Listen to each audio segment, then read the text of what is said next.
네, 이제 결혼식을 마치고 나면 보통 혼인신고를 하지 않습니까? 네. 그런데 이 신부 같은 경우는 결혼하고 나서 한 2주 정도 지나서 남편과 혼인신고를 앞두고 있었습니다. 그런데 이 남편이 어느 날 저녁에 자전거 좀 타고 올게 하면서 집으로 나갔습니다. 네. 그런데 이 자전거에 뭐가 달린 건지 네. 남편이 돌아오질 않아요. 세상에! 그리고 이 남편 핸드폰 연락하는데 전화번호가 바뀌어 있습니다. 어허? 시댁 식구들 전화번호가 있겠죠? 네. 누구에게 전화해도 연락이 안 됩니다. 세상에. 그야말로 이 신부 입장에서는 신혼에 완전히 날벼락을 맞은 셈이죠. 하재관 평론가님, 네. 혹시 남편이 아내에게 신혼초인데 무슨 불만이 있었던 걸까요? 왜 갑자기 이런 상황이 벌어진 걸까요? 그런 불만, 안 좋은 징조 이런 건 없었다고 하고 어허. 그냥 정상적으로 연애 결혼한 관계라고 합니다.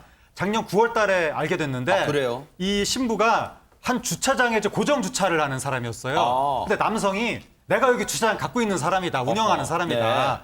여기 말고 다른 주차장도 있는데 어머니가 갖고 계시는 그 주차장 2개하고 건물까지 내가 다 물려받을 것이다 라고 하면서 교제가 시작이 된 거예요. 네. 라고 그리고 올해 9월 달에 결혼식을 올렸고 결혼식장에는 정상적으로 그 신랑의 부모님도 오시고 하객들도 수십 명이 오고 어허. 결혼하면서 신랑이 아파트도 사고 어허. 그러면서 이렇게 행복하게 보금자리를 꾸렸다고 하는 겁니다. 아니, 여기까지 들으면 많은 사람들의 축복받으면서도 또 그리고 남부럽지 않은 신혼 생활을 시작한 건데, 아니 이렇게 되면 혹시 자전거 타러 나갔던 남편에게 혹시 무슨 변이라도 생긴 걸까요? 그러니까 이제 신부가 얼마나 걱정이 됐겠어요. 그래서 신부가 이 주차장도 찾아가고 남편의 지인도 찾아가고 남편의 행방을 수소문을 하다가 정말 충격적인 사실을 알게 됩니다.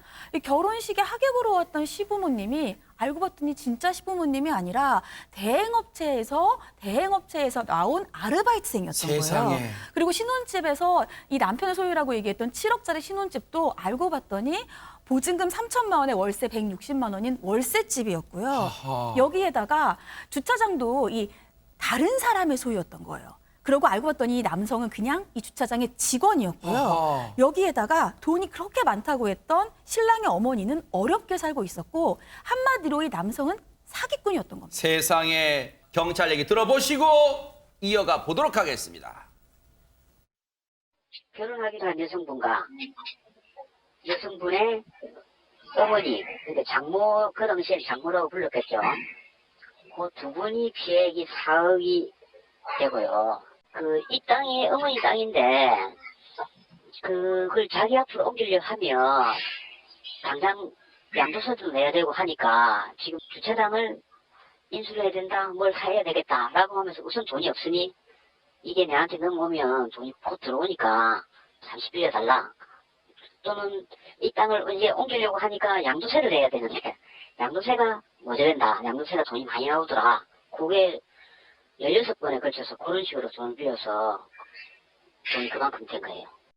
남성이라는 거 빼놓고는 죄다 가짜였습니다, 지금. 그러니까 죄다 가짜였죠. 아까 처음에는 정말 이 남성 아이고 혹시 나가서 무슨 나쁜 일이나 당했나라고 생각을 했었는데 잠적을 했던 거고요. 아하. 결국 제주도에서 이 남성 검거가 됐습니다. 아, 그래요? 네, 검거가 됐는데 범행이 이거 한 건이 아니고 아하. 또 피해 여성들로부터 고소받은 그런 사건들도 있었고 이제 그래서 이 관련된 내용을 이제 조사를 해야 되잖아요. 근데 이 남성이 본인의 이 죄를 다 실토하고 있을까요? 묵비권 행사하고 있습니다. 이런, 네. 아니, 그러니까 저는 이게 묵비권도 이제 행사하는 상황인데 이건 별로 묵비권 행사할 상황 자체가 아닌 것 같은데 아하. 뭐 지금 여러 가지 그 상황에 관련해서 본인의 사기 행각은 다 밝혀진 상황임에도 불구하고 묵비권 행사했고 걱정인 건 대부분 돈을 지금 다 탕진했을 가능성이 많잖아요. 피해자들이 과연 피해복을 할 수 있을까라는 걱정이 됩니다. 이 남성 구속됐습니다. 이 남성의 사기 행각, 이번이 과연 처음이었을까요? 경찰 얘기 들어보시고 이어가 보도록 하겠습니다. 아니 원래 직업이 없어요. 저희들이 확인한 바로는 2015년 이후로는 직업이 없습니다. 그냥 자기가 말하는 그게 직업이에요.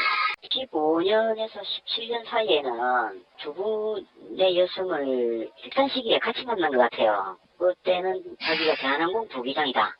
오늘 내가 지금 진급을 해야 되는데 돈이 좀 필요하다.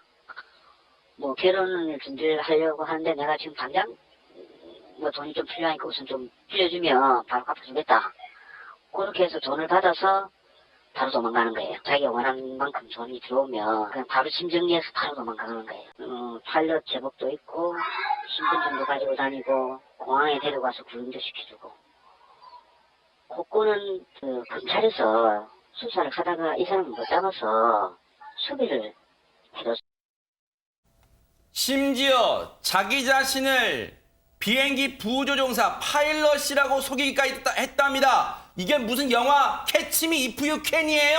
이 앞으로 수사 어떻게 돼가고 있습니까? 네, 들으신 것처럼 수사를 해봤더니 사기 전력이 한두 건이 아니었던 거예요. 말씀하신 것처럼 뭐 항공사 부기장이다 이렇게 행세를 하면서 다른 여성을 상대로 뭐 수천만 원 편취한 전력도 있고 UDT 출신이다라고 한 적도 있고요. 그래서 수배된 상태였는데 검거를 못해서 그동안 수사를 못했던 거거든요. 이번에 검거를 했기 때문에 해당 건도 수사할 예정이라고 합니다. 정말로요. 다른 사람 눈에 눈물 나게 하면 자기 눈에 피눈물 나게 한다는 걸 우리 법이 반드시 보여줘야 될 것 같습니다.